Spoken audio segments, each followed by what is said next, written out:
नमस्कार, आप देख रहे हैं सिटी पोस्ट लाइव। मैं हूं रिया रजक। बिहार की राजनीति में एक बार फिर गर्माहट बढ़ गई है। जी हां, नेता प्रतिपक्ष तेजस्वी यादव ने आज कई मुद्दों पर नीतीश सरकार और एनडीए पर तीखा हमला बोला है। जी हां, जब उनसे अशोक चौधरी के उस बयान पर सवाल किया गया जिसमें कहा गया है कि जितिन राम मांझी लालू यादव के नक्शे कदम पर चल रहे हैं, तो तेजस्वी यादव ने कहा कि लगता है एनडीए में सब कुछ ठीक नहीं चल रहा है। वहीं बिहार सरकार द्वारा 5 हवाई अड्डों को छोटे एयरपोर्ट के रूप में डेवलप करने के फैसले पर तेजस्वी यादव ने तंज कसते हुए कहा, क्या होगा और क्या नहीं कौन जानता है।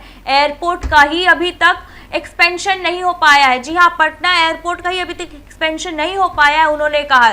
और जब मुख्यमंत्री नीतीश कुमार के बेटे निशांत कुमार के चुनाव लड़ने की बात पर सवाल हुआ तो तेजस्वी ने कहा, लोकतंत्र है, जिसे आना है उसका स्वागत है, अब हम टीका टिप्पणी क्यों ही करें। और क्या कुछ कहते हुए नजर आ रहे थे, पहले आप इस वीडियो में सुने।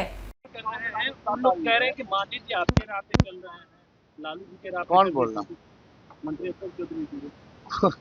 मतलब वो एनडीए में सब कुछ ठीक नहीं है लगता है, लेकिन आप लोग का ध्यान तो उधर जाएगा नहीं। तो लगता नहीं एनडीए में ठीक है। आज कैबिनेट की बैठक हुई थी और नौकरी, शिक्षा, स्वास्थ्य के कम ध्यान है। एयरपोर्ट विस्तार और एयरपोर्ट बनाने को भी लेकर भाई कब होगा नहीं होगा क्या है, एक आध बार सर्वे तो नहीं हुआ।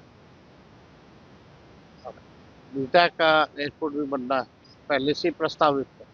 हम ही लोग जब कैबिनेट में था तभी हम लोग लैंड एक्वायर करके हम लोगों ने एयरपोर्ट अथॉरिटी को दिया था उसी समय, जब 15 में हमारी पहली बार सरकार बनी थी, उप मुख्यमंत्री हम बने थे। तो उसके बाद से क्या हो रहा है, कोई तेजी तो दिखी नहीं। मेरा बजट भाषण में सुनेंगे, उस समय हमने डेडिकेटेड एक्सप्रेसवे की बात की थी, वही काम चल रहा है। तो एयरपोर्ट तो ठीक है, लेकिन एयरपोर्ट का जो भाड़ा जो है एयर टिकट का कितना हो गया। ये प्रधानमंत्री जी कहते थे चप्पल, हवाई चप्पल वाले को भी हवाई सफर कराएंगे। क्या जो स्थिति है, क्या कोई स्थिति नहीं, इतनी महंगाई, इस पे कोई ध्यान नहीं है। निशांत को चुनाव लड़ने की बात देखिए चुनाव लड़ने की मांग कर रहे हैं। तो हम इस पे क्यों टिप्पणी कर रहे हैं। भाई लोकतंत्र है, जिसको आना आए, भाई सबका स्वागत है। लेकिन आज हम जा रहे हैं, आपको सब लोगों को पता है, दिगवारा में जहाँ लोग जो है सड़क दुर्घटना में मारे गए हैं, उनके परिजनों से मिलने जा रहे हैं। और सिवान में भी और छपरा में जो लोगों ने शहादत दी है, उनसे भी हम लोग मिलने जा रहे हैं। कल हम चौसा भी जाएंगे, खनका से भी वहाँ लोग मरे हैं, और जो शहीद हुए थे उनके परिजनों से भी जो है हम मिलने जाएंगे। लेकिन आश्चर्य की बात है, मुख्यमंत्री जी इतने अचेत अवस्था में है। हमने आईपीआरडी देखा, सब कुछ देखा, शायद आप भी चेक कर लीजिए, अभी तक संवेदना तक इन्होंने प्रकट नहीं की है। उनकी ठंडों से मृत्यु हुई है या सड़क दुर्घटना से मृत्यु हुई है, अभी तक कोई संवेदना प्रकट नहीं की।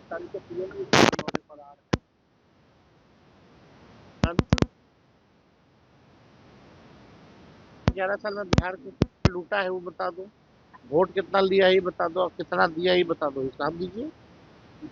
कितना चीनी मिल चालू कर दी है। पहली बार आए थे तब से बोल रहे चीनी मिल चालू करेंगे, चाय पियेंगे। कब चाय पियेंगे, हम तो इसका इंतजार कर रहे हैं।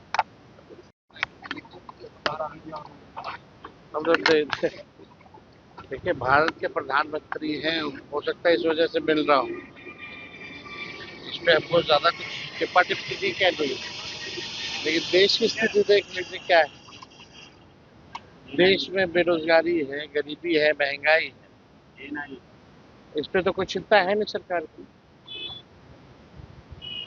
आप अभी तक इतने लोगों को केवल राशन ही बांट करके खुश हो रहे, उनके घर का क्या हुआ, उनके रोजगार का क्या हुआ, उनकी शिक्षा चिकित्सा का क्या हुआ, इस पे भी जो है बात करनी चाहिए।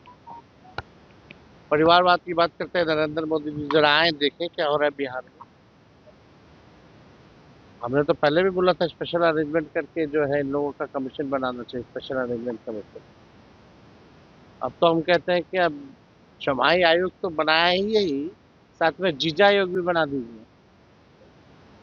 जीजा योग कौन? चिराग पासवान जी के जीजा बने हैं, संतोष मांझी जी के जीजा बने हैं, और एक सांसद जो है उनके पति बने हैं। तो जीजा आयोग का भी गठन कर, मेहरारू आयोग का भी गठन कर देना चाहिए।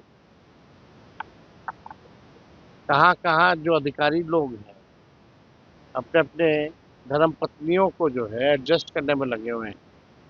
जरा प्रधानमंत्री जी को ये तो दिखता नहीं है। आते हैं बिहार तो केवल हम लोगों को गाली दे के चले जाते हैं, लेकिन खुद के गठबंधन में दल में क्या हो रहा है इस पे छू तक नहीं निकलती है। और आश्चर्य की बात है, छोटा है। हम तो माननीय मुख्यमंत्री जी से जानना चाहते हैं कितने मंत्री जो लोग हैं वो आरएसएस कोटा के हैं, जरा ये बता दीजिए। और ये बिहार में अलग ही लोग हैं जो चुनाव नहीं जीतता प्रमोशन देने चले, जो बैकडोर से एंट्री लिए हुए हैं। कार्यकाल खत्म होने के बाद भी 2 बार घसीट करके जो है 6-6 महीना के लिए मंत्री बनाया गया। यार वही लोग आज प्रवचन दे रहे हैं जो अपने कोई और कोटा से है, बेटी कोई और कोटा से है, दामाद कोई और कोटा से है। ये तो अद्भुत है भाई। टैलेंट तो सच में टैलेंट है। कहाँ मना कर रहा है कि टैलेंट नहीं? तो टैलेंट वाला ही लोग कर सकता है कि अपने कोई और कोटा से, बेटी कोई और कोटा